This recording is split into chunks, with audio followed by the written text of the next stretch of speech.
Shout outs to 78 Sports TV. He had an article in there that said that Amir Khan said he has a chance to beat TBE. And it's nice to aspire to be the best ever. But to be the best ever means that you can beat any given style out there. Styles make fights. And no matter what style is presented to you, you can beat them. That's how you are the best ever. In other words, if I were to match up two fighters in the ring, the best ever should be able to beat whoever's in the ring with him once they're around the same weight and size. Now, Floyd Mayweather has made this claim that he is the best ever. Undoubtedly, he has good cause to say that because he has beaten a multitude of styles. But a number of people are offended by his statement, mainly because he said he's better than Muhammad Ali. Now, if you are the best ever, obviously you're going to be better than anybody else before you. So he said he's better than Muhammad Ali.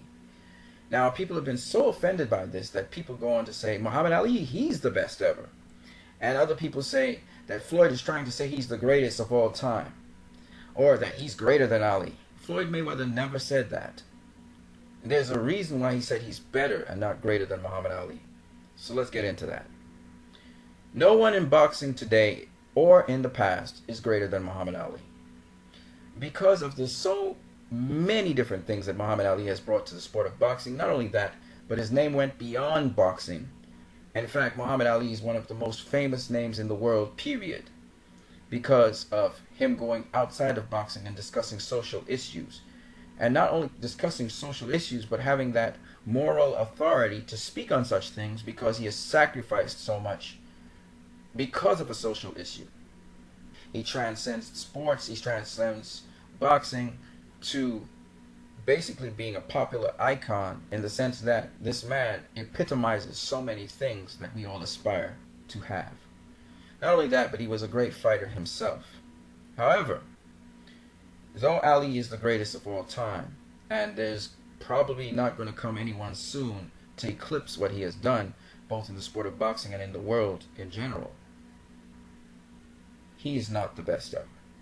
Ali's style was susceptible to other styles, and this was proven by the fact that he could not make adjustments to certain styles. I'll go back to when Ali was in his prime, for instance, so you guys will understand me. He faced a fighter named Doug Jones. In his first outing against Doug Jones, he declared, or he made a prediction that he would knock him out in 4 rounds. What happened actually in that fight, and if you listen to the commentator, you will hear it. The commentator was saying that Ali has this tendency to snap back and not protect his chin. And true to form, Doug Jones landed a left hook on Ali and had him reeling into the ropes when he was trying to hit him with an overhand right after following up with that left hook. And what's interesting is that fight was a hard-fought fight for Ali, and he was in his prime, and he had difficulties with Doug Jones.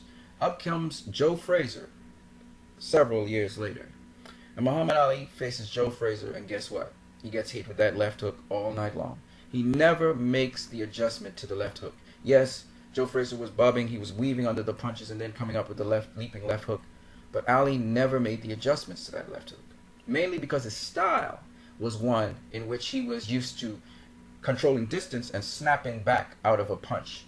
Joe Frazier would catch him every time with the leaping left hook every time he tried to snap back and pull out the way of the punch. Ali would, in 2 other successive fights, still have a close fight with Joe Frazier. Joe Frazier landing his money punch every single time on Ali. In the second fight, Ali tied him up a lot more. I was able to win the fight in an easier way, still getting hit with the left hook. And in the final fight, it was a fight of attrition, in which Joe Frazier would land his left hook and Ali would keep on landing his straight rights, his 1-2 combos. Now, besides that, of course, Ken Norton, Joe Frazier's sparring partner, was able to, according to Howard Cosell, exploit Ali's weaknesses.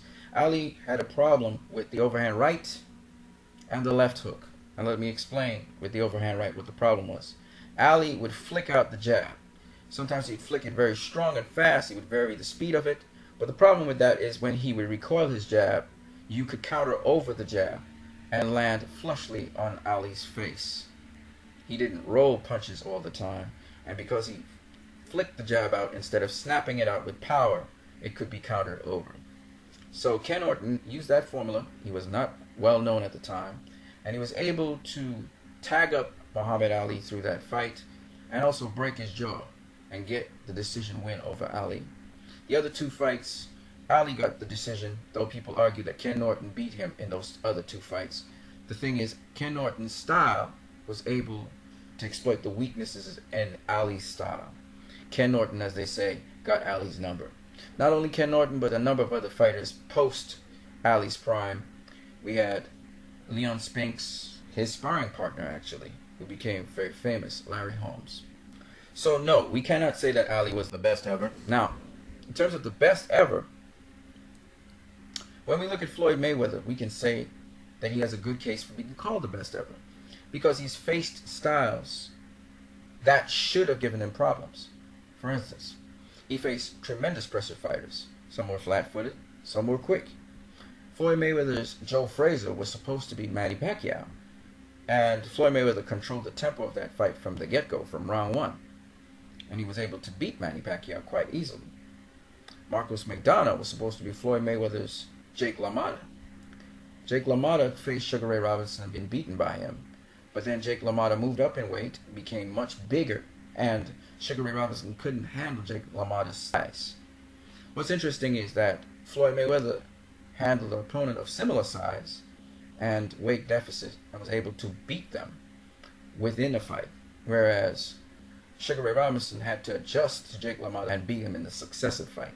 Same thing with Floyd Mayweather beating an opponent who was much taller and bigger than him, whereas Sugar Ray Leonard had to take 11 rounds to adjust to Thomas the Hitman Hearns style and then be able to beat him. What I'm saying is that if I was to pit Sugar Ray Robinson, if I was to pit Sugar Ray Leonard, if I was to pit Muhammad Ali, these are some of the greatest names of their era, against Floyd Mayweather Jr., I wouldn't go against Floyd. I would pick Floyd to beat them. And the major reason is because Floyd makes adjustments instantaneously to a fighter. You do not catch Floyd Mayweather with the same punch more than once in a fight. And that's something that's very special. His smarts in a ring, he can change it up on the drop of a dime if he's losing the fight.